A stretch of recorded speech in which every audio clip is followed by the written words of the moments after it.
Welcome to this episode of Paranormal AF, the podcast where we spill the tea on all things paranormal. I'm your host, Rin. In this episode, we're going to talk about the Mothman and my trip to Point Pleasant and the Mothman Museum back in 2019. The actual body of this episode was recorded a while ago for my first podcast, but that is gone, and I felt that this episode would be really at home here on Paranormal AF, and that's why I've decided to dust it off and re-uploaded it to this podcast. So if you notice a difference in the audio, it's because the body of this episode was recorded with a different microphone at a different time and place. Here is the body of the Mothman episode, and be sure to keep listening at the end for some new and additional commentary from me. Before we talk about our trip to Point Pleasant and the museum, let's talk about the Mothman, whom I have always generally classified as a cryptid. I don't get creeped out by many tales of the paranormal, but my first exposure to the Mothman, as is true of a lot of people, was the 2002 Richard Gere movie, The Mothman Prophecies. And I have to say, after watching that, the idea of the Mothman gave me the creeps. I really don't know why. I wouldn't call that movie scary or creepy at all. But something in that movie must have touched on something in my subconscious mind, and for many years, the mention of the Mothman always made me feel a bit of unease. The movie was very loosely based off of John Keel's best-selling book of the same title, which was published in 1975. The book chronicles the experiences of those who John Keel interviewed in Point Pleasant during the time of the Mothman sightings and some of his own experiences, though he never actually saw the Mothman himself. Though his book was a bestseller, the Mothman legend really seemed to be pretty regional until the movie brought it more attention. The movie, if you've seen it, really strays from the actual events in Point Pleasant surrounding the Mothman. Some say the legend is well known around the world, but I'm not sure how true that is. I think a lot of people have a clue here in the States, but I don't often come across people from other countries who know the legend. Since the game Fallout 76 was released, more people around the world seem to know the Mothman and the Bethesda artistic representation, but the actual events of the Mothman incident in Point Pleasant don't seem to be so well known worldwide, at least of the people in other countries that I have talked with. Anthropologists believe that the legend of the Mothman actually begins with the Ohio River Valley legend of the Birdman, which was reported in the area of Point Pleasant, West Virginia, long before the Mothman incident. I hope you like history, because to fully understand the origin of the Mothman, we've got to go back in time to the 1700s, when the Point Pleasant area of West Virginia was being settled by colonists. What is modern-day Point Pleasant is a small town that is only about 3 miles long, with a population of less than 5,000. It's a blue-collar town surrounded by a lot of farmland, and it hasn't changed a whole lot since the 1960s when the Mothman sightings occurred. Point Pleasant is located at the point where the Ohio and the Kanawha River come together. Kanawha, that's how they say it. I always mess that up. Kanawha. This area has a long history of being considered negative in a spiritual, paranormal, energetic way. I'm not quite sure how to define it. It wasn't originally considered cursed per se, but the Native Americans in that area would avoid the land that is now Point Pleasant. They had a belief that the area was negative and should be avoided because it was, as they called it, where the waters mingled. The Shawnee and Mingo tribes had settlements near the area, but they avoided the area of Point Pleasant itself because they believed it held a bad energy and bad spirits. The colonists who came to the area were always looking to expand their territory and weren't content to stick to the land that the Native Americans avoided, and they began to encroach more and more into the Native American lands, which caused issues between the colonists and the Native Americans. Surprise, surprise. In 1774, the hostilities resulted in a skirmish in which the Shawnee and the Mingo, led by Chief Cornstalk, who was Shawnee, banded together to fight against the Virginia militia led by Colonel Andrew Lewis. The battle was a draw. By all accounts, each side had about the same amount of casualties, and it was pretty evident that there would be no decisive winner, and due to this, the Shawnee and the Mingo decided to cut their losses and retreat. 3 years later, in 1777, the soldiers at Fort Randolph gave Chief Cornstalk the impression that they wanted to broker a better treaty, and that he was being invited to the fort for a diplomatic meeting. Chief Cornstalk was in his 50s at this time. I've read accounts saying that Chief Cornstalk had one of his sons accompany him to the fort, and I've also read accounts that he had more than one son with him. The mural in Point Pleasant has a panel that depicts what happened at Fort Randolph, and it shows Chief Cornstalk with more than one of his sons. Regardless of the number of sons with him, when Chief Cornstalk and his company arrived at the fort, they were not greeted as diplomats, but were immediately arrested and thrown into the stockades. The soldiers never had any intention of working out a better treaty. While the chief and his son were in custody, there was an incident where two colonists were hunting on Native American land, and one of the colonists was shot and killed. According to the surviving colonist, when he returned to the fort, his companion was killed by Native Americans. The soldiers he reported this to were quite inebriated, and this report started an alcohol-fueled uproar. The drunken soldiers decided that since they already had Chief Cornstalk and his son there, that they would retaliate against the natives by slaughtering Chief Cornstalk and his son.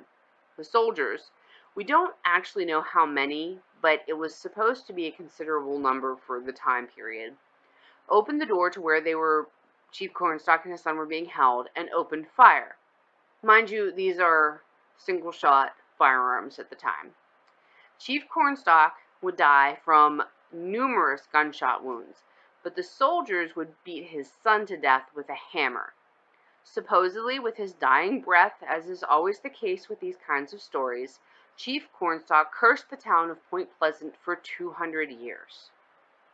There have been a lot of misfortunes that have befallen the town of Point Pleasant, and the idea of the curse of Cornstalk became so prevalent that it was not uncommon for the chief's curse to be blamed for any disaster in the entire state of West Virginia, and not just the mishaps in the town of Point Pleasant.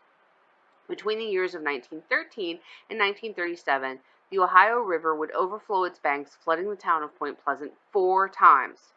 There were also many fires and other strings of bad luck, all of which were attributed to the curse of Cornstalk.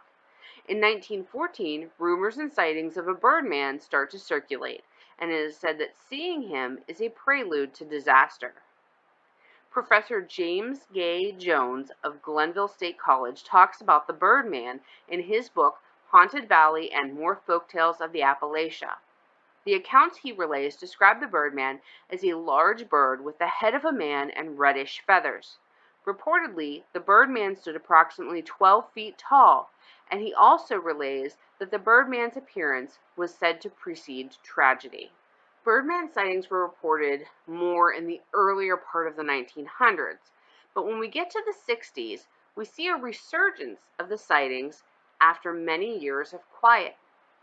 These sightings aren't generally considered part of the Mothman incident, but I personally don't think that we can ignore the Birdman legend and sightings if you are of the mind to give any credence to the legend of the Mothman. So, what is the Mothman?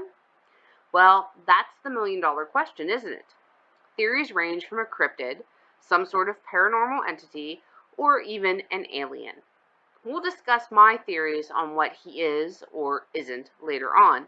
For now, I want to tell you the story of the Mothman, which spans the time from November 1966 to December 1967. There were reports of the Birdman earlier in the 60s, but what is considered the first notable report that kicks off the Mothman incident occurred on November 1st, 1966. A National Guardsman who was at the armory reports seeing a brown half-man, half-bird perched in a tree near the armory.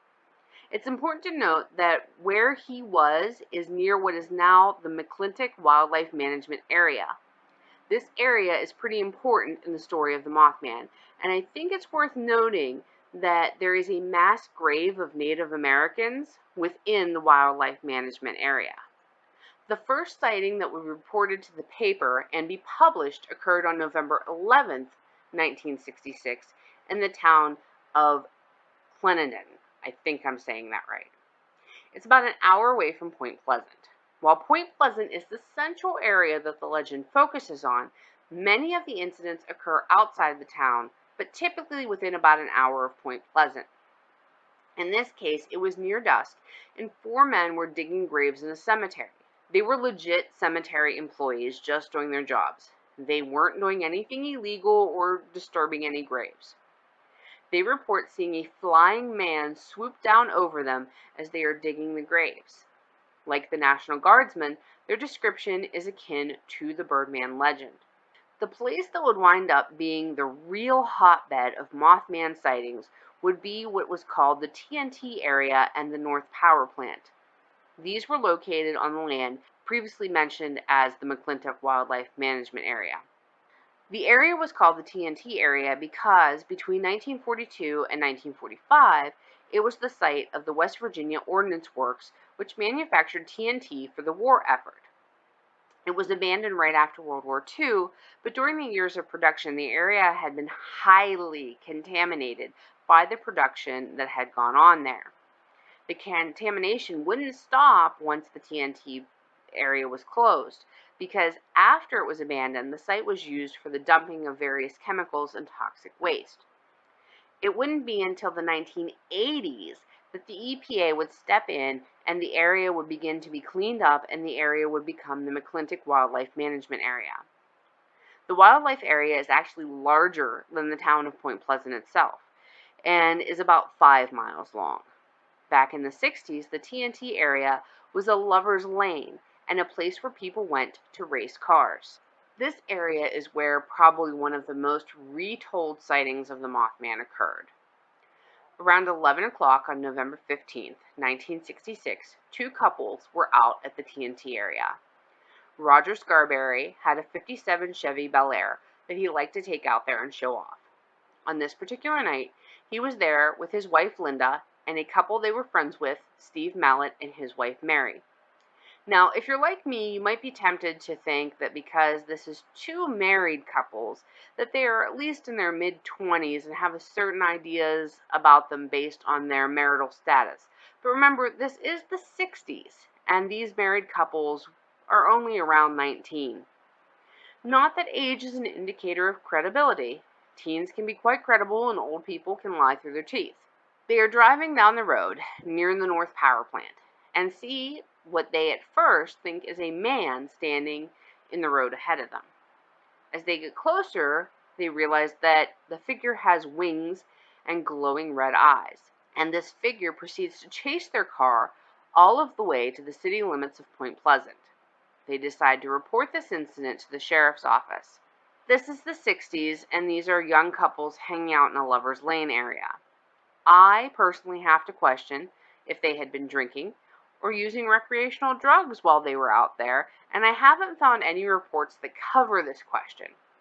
I found nothing saying that they were intoxicated, but I haven't found anything saying that they weren't either. Those of you who have listened to my podcast before or have followed me on social media know that I don't dismiss people's experiences just out of hand, but that I do look for non-paranormal explanations as well.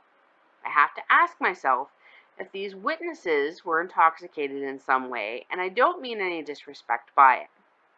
Given that there would go on to be so many sightings, even if these couples were under the influence, I don't think that their sighting can just be dismissed. 3 days after the incident, the story is picked up and published in the newspaper. According to the couples, their description of the creature is as follows. It appeared to be a man, about 7 feet tall. It was light gray in color, with red eyes, and a, quote, a very large wingspan. Those who would later see the Mothman and hazard a guess as to the length of its wingspan would put it around 10 feet. Another thing the reports often have in common is that the creature would not use its wings in the way a bird would, meaning it didn't flap them to fly. It would unfold them and then glide off or take off straight up like a helicopter without flapping them at all. Most of the newspaper reporting on the Mothman was done by Mary Hyre, who wrote a column called, get this, are you ready? Where the Waters Mingle. She tried to cover as much as she could relating to the Mothman and the other strange things that happened around Point Pleasant during this time.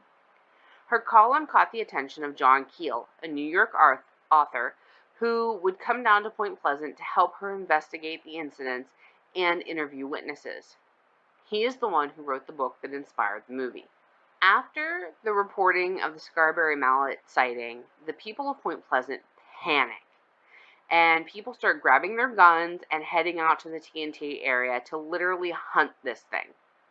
For such a small town, the number of armed people who went out to the TNT area was so great that eventually the National Guard had to step in and limit how many people could be out there at one time. Linda Scarberry would go on to say in later reports that she saw the Mothman more than 18 times during the course of the year, one of which was in her backyard. Overall, there were over 100 documented sightings during the time period of November 1966 to December 1967, most of which took place during the night. There are a handful of daytime sightings that were reported, though, but a vast majority of the sightings were at night. It's over this first November in 1966 that we see the name Mothman coined. I can't find any source that says why they stopped referring to it as a Birdman and started calling it a Mothman. The accounts that I have read that give descriptions all seem to describe the creature as having bird-like wings and feathers. During this time period, though, we do see some changes in how witnesses describe the creature. The color of the feathers seems to change from reddish to brown to gray.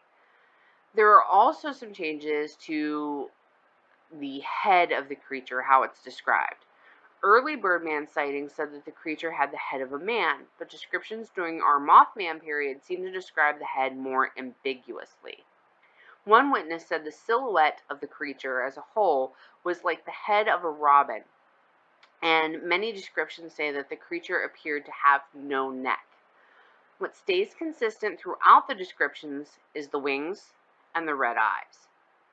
While most reports say that witnesses saw a single creature, there were reports of multiple Mothmen being sighted at one time. As many as 4 perched in a tree were reported. Due to the level of panic and ongoing sightings, West Virginia University sent some folks out to talk to the residents of Point Pleasant to try to calm them down. They told the townspeople that they weren't seeing any sort of strange creature, but just most likely some owls. And for those who weren't buying into the whole owl theory, they proposed that due to the years of pollution and contamination, some of the sandhill cranes in the area may have mutated to be larger than normal, and that's what people were seeing. Personally, I don't find it surprising that the people of Point Pleasant called bullshit on these ideas.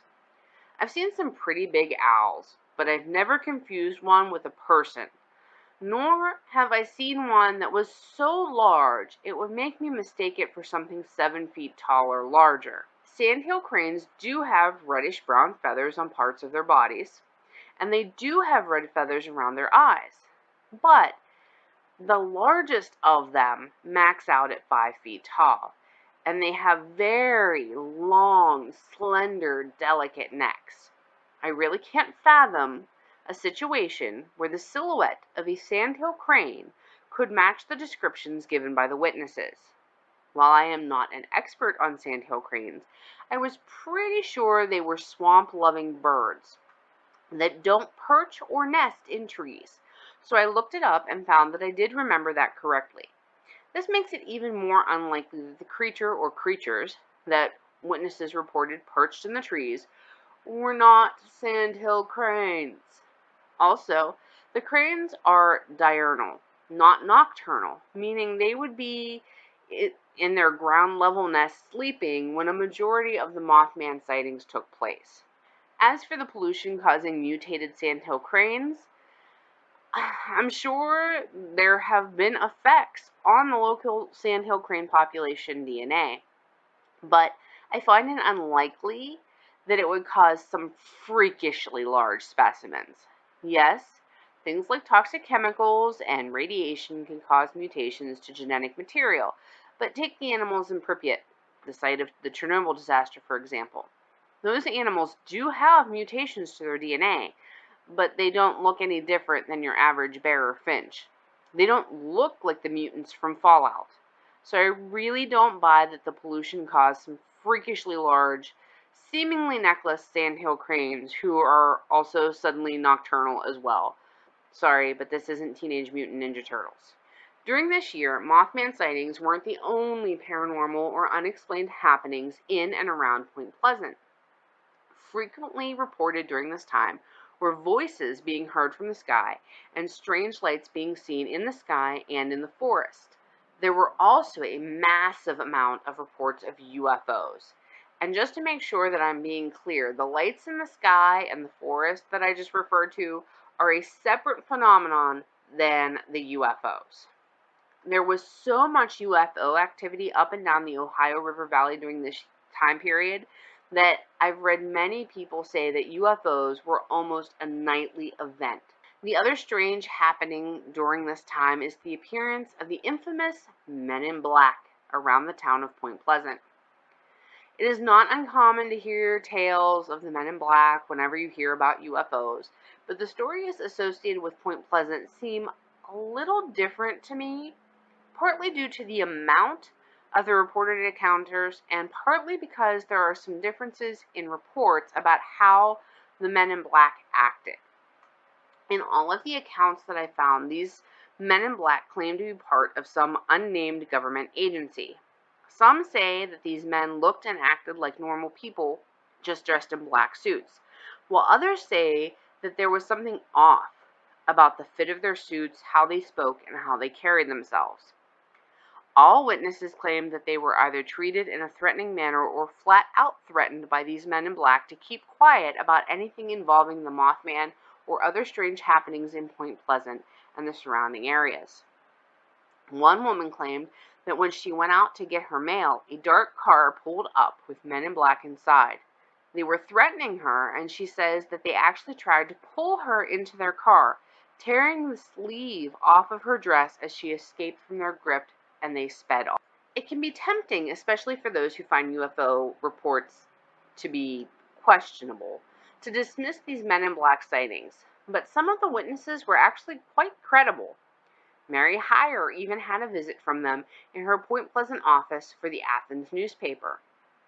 She reported that they interrogated her and threatened her.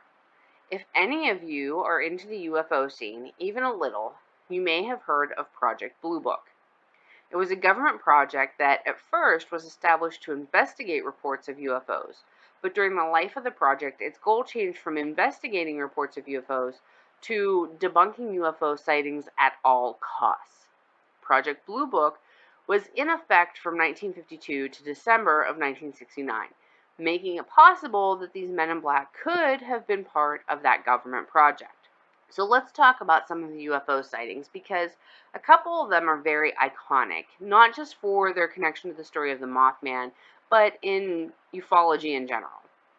Probably the most notable set of sightings occurred all at practically the same time at 3 locations on the night of November 2nd, 1966. One night after the National Guardsmen reported seeing the Birdman near the Armory. Woodrow Derenberger was driving down the highway when he reports that a UFO was blocking the lanes and he had to come to a complete stop. He says that a man dressed in all black got out of the UFO, walked towards him, and the man had a very strange grin on his face. The man looked human, but a little odd, and he spoke to Derenberger telepathically. The man tells Derenberger that his name is Indrid Cold, and he interrogates Derenberger, asking him many questions about the area before getting back in his UFO and flying off. Derenberger did report this to the newspaper, and the story was published, but it would not be published before the following UFO sightings occurred and were reported as well. At the same time as Derenberger is having his encounter, a woman in Gallipolis sees a UFO land near her home. Two men dressed in black get out, interrogate her, and then get back in the craft and leave. This woman says the men had a strange accent, and by this she didn't mean that they had a New England or a Deep South accent. She says it was some strange accent that she couldn't place. Again, at the same time that Darren Berger and the woman in Gallipolis are having their encounters, two men traveling on Highway 77 say that they also had to come to a complete stop because of a UFO blocking the highway. A man dressed in black approached and interrogated them before leaving in his UFO. The man's most distinguishing feature was his strange grin that was incongruent with the tone of the interrogation. In fact, the two men called the man in black that they encountered the Grinning Man. There would be countless more UFO encounters, but these are the three that kick it off, and they tend to be regarded as credible because of the similar accounts and the fact that all the reports were made separately and they wouldn't have had a chance to hear about the other reports before they made their own. From April of 1967 until mid-November of that year, there would be very few reported sightings of the Mothman, but heavy UFO activity, strange lights, and voices from the sky were still being reported. I've read many accounts saying that there were these voices coming from the sky, but none that I have found have relayed what the voices were saying, which makes me wonder if it sounded like indistinct voices having a conversation, or if anyone clearly heard the voices saying something. Mid-November of 67, the lull of Mothman sightings is over, and the town is inundated with reports of new sightings of the Mothman, mostly out in the TNT North Power Plant area that is now the McClintock Wildlife Management Area, but also some reported sightings within town. Then we come to the event, the collapse of the Silver Bridge on December 15, 1967. It was evening rush hour. Some accounts say the traffic light was out, and because of this, there were too many vehicles on the bridge. Other accounts say that the traffic light was functioning fine, and that the amount of traffic on the bridge was typical, but more than the bridge had been built to hold. Residents of Point Pleasant say that they could always feel the bridge moving as they drove across it, but everyone believed that the movement was normal. The Silver Bridge opened May 30th, 1928. It was designed by J.E. Greiner, I believe is how you pronounce it, company, and built by the American Bridge Company. This was the same company that built the three sister bridges here in Pittsburgh, but a different designer. Unlike the bridges in Pittsburgh, which are built with multiple redundancies, the designer of the Silver Bridge didn't feel that all of the redundancies were necessary because they were using a stronger steel to build the bridge.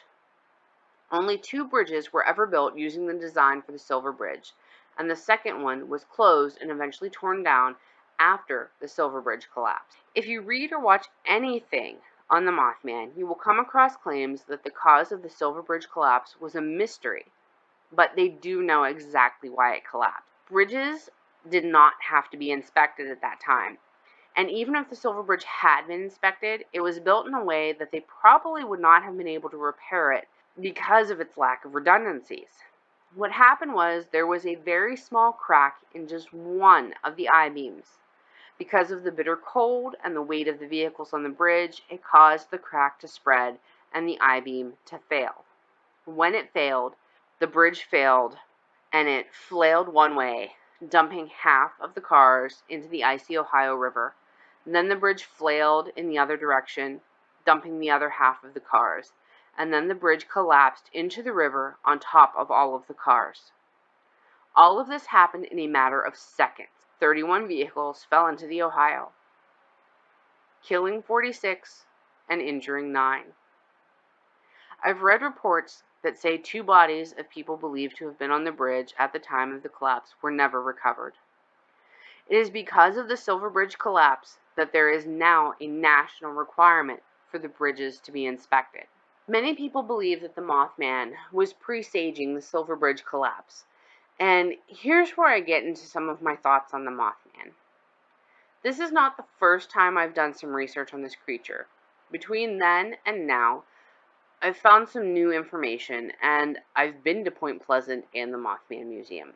I always believed that people saw something, or truly believed that they saw something, and that there are so many accounts that something had to have gone on in Point Pleasant. There is a theory that the cause of the Salem witch trials was that their grain was contaminated with a certain type of fungus or bacteria that had the whole town tripping balls. We can debate the validity of that theory some other time, but I have asked myself, given all of the pollution of the TNT area that we know made it into the water system, is it possible that people were seeing things due to something in the water? The evidence of the Mothman being connected to the Silver Bridge collapse isn't really that there is evidence, but rather that there is a lack of Mothman sightings after the bridge collapse. One Point Pleasant native words it this way: people just didn't want to hear about the Mothman anymore. Which makes me question if it was all in people's heads and they were making a choice to no longer see the Mothman. Now, when I say it was all in people's heads, I don't mean that as a criticism, and I don't mean that they were lying or that they didn't have the experiences they claim. I believe that they believe their accounts, but I suggest the possibility that their experiences were perhaps internal instead of external. It is interesting to note, though, that while Mothman sightings stopped after the bridge collapse, UFOs, strange lights, and the voices continued to be reported for a while afterwards. Here's the other thing that made me question how people were drawing a direct line between the Mothman and the Silver Bridge. The sightings weren't connected to the Silver Bridge. If the Mothman was there to presage the collapse, I'd think the sightings would be connected with the bridge. I'd also heard that the Mothman was not reported to be seen at the bridge on the night of the collapse, and that the few reports that were eventually made came long after the fact and were generally considered not to be credible. What I'm about to relay to you is complete hearsay, but I'll let you decide what you believe about it. My husband's job requires that he travel to different work sites, and some of those are in West Virginia. The company he works for is contracted by larger companies to handle a specific task for them, and it's not uncommon for what are called company men from those larger companies to come around to the different work sites and check in. These job sites tend to be in very rural areas, sometimes remote to the point that there aren't actually roads to get to them, just gravel service roads created just for these work sites. One night, my husband is at one of these rural sites in West Virginia, and one of the company men comes by, and he and my husband are chatting. The moths in this particular area are freaking huge. Normal size for the type they are, but they're big. My husband makes a comment to the company man about how he thinks it's ironic how there are huge moths in the area, given that they are only about 2 hours or less from Point Pleasant. Again, this is hearsay, so take it for what it's worth. The company man tells my husband that he dated the daughter of a man who was in the third car back from the Silver Bridge when it collapsed. That man swears that he did indeed see the Mothman flying over the bridge the night of the collapse. The company man says that he believed the man's story and that he had no reason not to believe him. My husband did ask the company man if it would be possible for him to get a hold of the man and ask if I could interview him for the podcast, but unfortunately, he passed a few years ago. If this man's account is accurate, then, in my mind, it would lend more credibility to the idea that the Mothman was indeed connected to the Silver Bridge collapse. In the Mothman Prophecies movie, and no, you don't need to remind me that that is fiction, you are led to believe that there is a long history of Mothman sightings connected to disasters. In reality, I'm unable to find any evidence of that. The Birdman and Mothman seem to be very local to the Point Pleasant area. I did find one interesting account of a dam failure in early, I think 1901. I can't remember, but it was in China, where they report a dragon man being seen beforehand. Couldn't get a lot of details, just that there was this dragon man that was sort of akin to the Birdman that was seen before the dam failure. There are also some sightings similar to the Mothman reported around the world after the Silver Bridge collapse, the most notable being Chernobyl, the meltdown which occurred in Pripyat on April 26, 1986. The question becomes, were these reports inspired by or influenced by the events in Point Pleasant? While Keel's book was a bestseller, living as close as I have to West Virginia, I hadn't heard about the Mothman before the 2002 movie. And as I mentioned earlier, people that I've talked to from other countries generally don't know who the Mothman is, even today. And if they do, it's usually the Fallout 76 version, and they don't know the whole story behind it. There are reports of people seeing a Birdman flying over the reactor prior to the meltdown. I can't say that they weren't influenced by Keel's book, but I think it's unlikely that a place like Pripyat in the USSR had a bunch of people reading John Keel's book and being inspired by that to say that they saw a Birdman over the reactor that would eventually melt down. Let's talk about my trip to Point Pleasant and the Mothman Museum. I'm probably going to come across as a bit critical here, and I don't mean to, but I've got to tell you my real impressions. I certainly don't regret that we went, but I have to say, if you aren't within an hour drive, I can't say that it's worth the trip. I had seen and read some things that touted that the museum was full of original documents and police reports. It's very light on the documents. A vast majority of what is in the museum is newspaper clippings, and there were quote-unquote documents that were clearly photocopies. The supposed police reports are pieces of notebook paper claimed to be written depositions of Linda Scarberry and Mary Mallett. Again, this was the 60s, so maybe the sheriff just had them write their accounts on tablet paper, but in my experience, anything official like that has to be signed and dated, as they all, for all intents and purposes, legal documents. There are no signatures or anything to make these pieces of paper look official at all. The museum is a single room, which is what I expected. Other than the newspaper clippings, there are many items from the Mothman Prophecies movie, and some pages from the manuscript of John Keel's book. There is one small piece of metal from the Silver Bridge, and some pop culture Mothman art, as well as Mothman things people have made for the museum, and Mothman things that have been mass-produced. When you call yourself a museum, I have certain expectations of your archival skills. When you take a look at the photos of the museum, you'll see that the newspaper clippings are merely scotch taped to black construction paper inside of Walmart frames that are held together with black tape.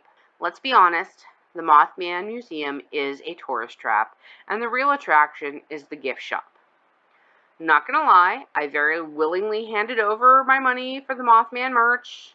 I was cool with that, but if you are looking for something more than Mothman merch, you may be a little let down. The woman who was working at the museum the day we were there didn't exactly come across as a Mothman enthusiast. In fact, there is a sign in the museum that says the site of the Silver Bridge is a 5-minute walk from the museum.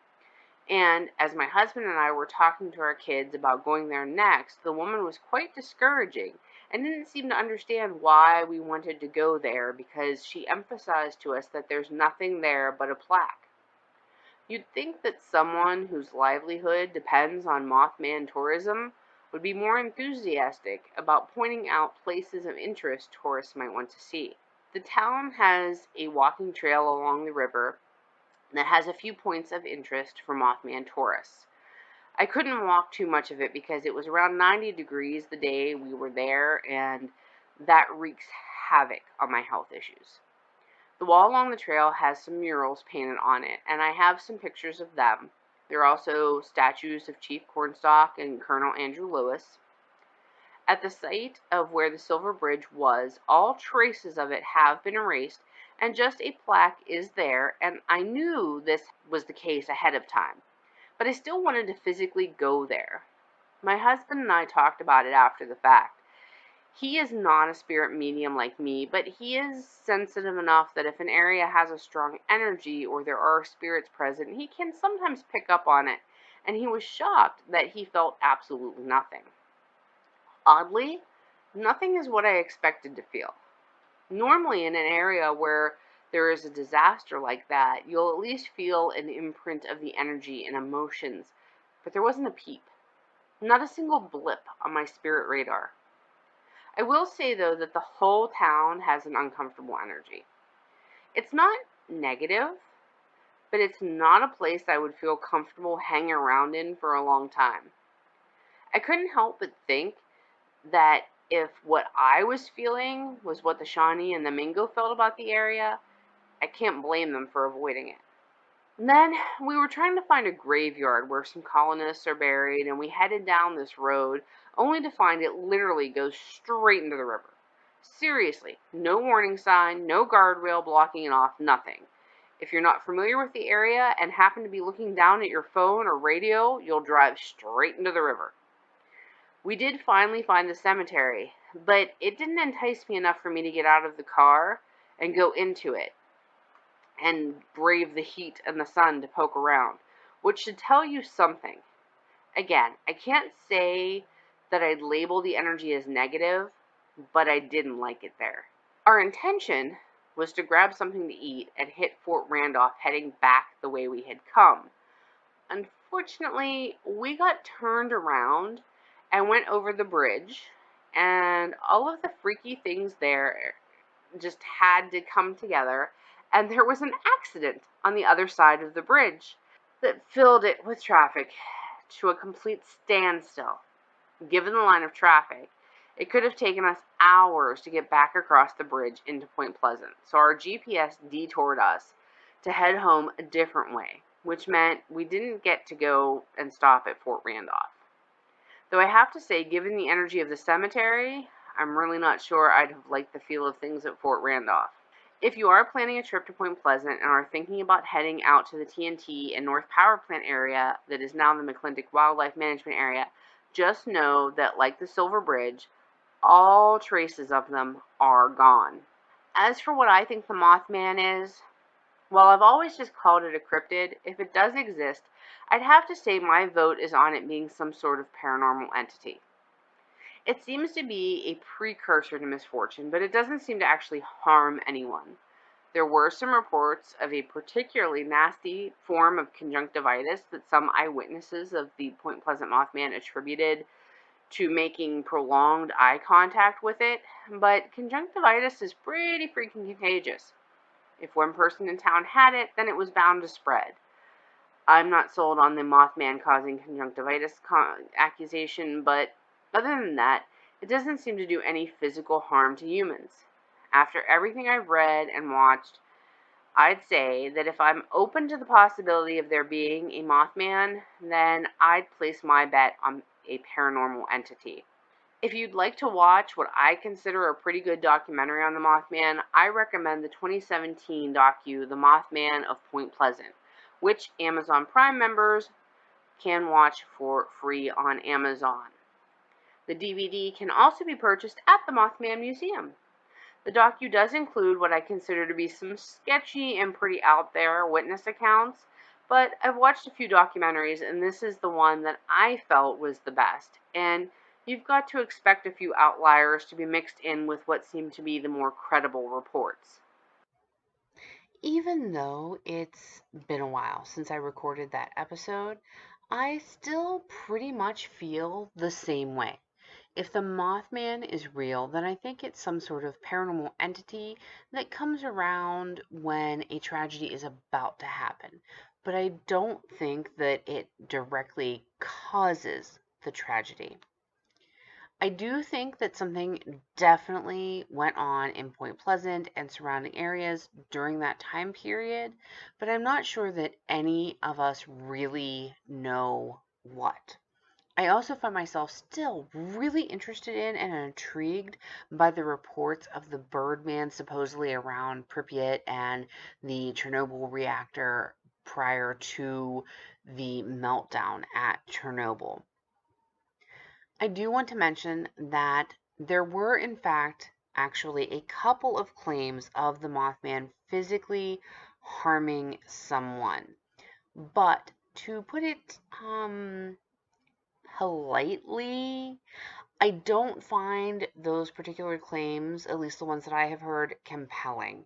And the accounts that I know of come from sources who, at least in my opinion and experience, those sources, their credibility has to come into question if you do some digging on them. Another thing that I want to point out is that there have been some accusations or criticisms launched at the owner slash founder of the Mothman Museum, who you frequently see interviewed in documentaries on the subject. I'm not going to repeat them here or go into them because honestly, I'm not sure that they really amount to more than him being considered to be money motivated. And at the end of the day, the Mothman Museum is a business. So can we say that he is in the wrong somehow for having some level of money motivation? At the end of the day, it is a business, so money does obviously have to factor into things. I think the more important thing for us to focus on when it comes to his credibility or these criticisms is that we need to look at how credible the information he supplies is and the evidence he shows to support his claims. And I've already talked about what was in the museum and how some of it was not what I expected. So the question becomes more of, is the body of evidence that he has gathered and compiled and put together on display at the museum, does that speak for itself? Is that compelling enough on its own? Or does it seem like he's thrown a lot of questionable things together and then try to profit off of it? And I'm not going to weigh in my opinion on that. If you've been to the Mothman Museum, you can then draw your own conclusion as to whether you feel this is strictly a money-making business for him, that he do you believe that he believes in the Mothman and he believes in the evidence that he has collected and is presenting? Or do you think that he has just put this stuff together to pull the wool over people's eyes and take advantage of people who believe? And is this all about how much money he can make off of the idea? I will leave that up to you to decide for yourself how you feel about that. If you are interested in researching the Mothman for yourself, then I strongly advise and encourage you that you explore more sources than those that are directly tied to the Mothman Museum. So go for books, articles, documentaries that are not tied directly back to, or sometimes even like diagonally back to, the Mothman Museum. This way you get the bigger picture, you get exposed to different ideas, different evidence, different interpretations of evidence so that you can decide for yourself where you land on this topic and how you feel about it. I personally am still glad that when we were living in Pennsylvania, close to the West Virginia border, that we took the trip down to the Mothman Museum. But I also still strongly feel that if I flew from here in Washington State to go visit the Mothman Museum the way that it was trumped up and presented to me, I'd have been very disappointed, if not downright pissed off by what the Mothman Museum actually is and what is actually contained therein. It was a fine day trip. We had fun, but it's not something that I would want to travel a great distance for. It might be a different story, perhaps, if you go during the Mothman Festival that they have, but as far as just going for the museum, I really truly feel that it's a nice day trip if it's like within an hour drive or so of you. Yeah, it's a nice day trip, but it's really nothing more. It's not something that you want to plan a massive trip around. Again, might be different if you're going for the festival, but as just going for the Mothman Museum, it's really not more than sort of a day trip kind of thing. But I hope that you have enjoyed today's episode of Paranormal AF. Thank you for listening. Please share the podcast with your friends, and I will see you Paranormal AF spooky mother lovers in the next episode.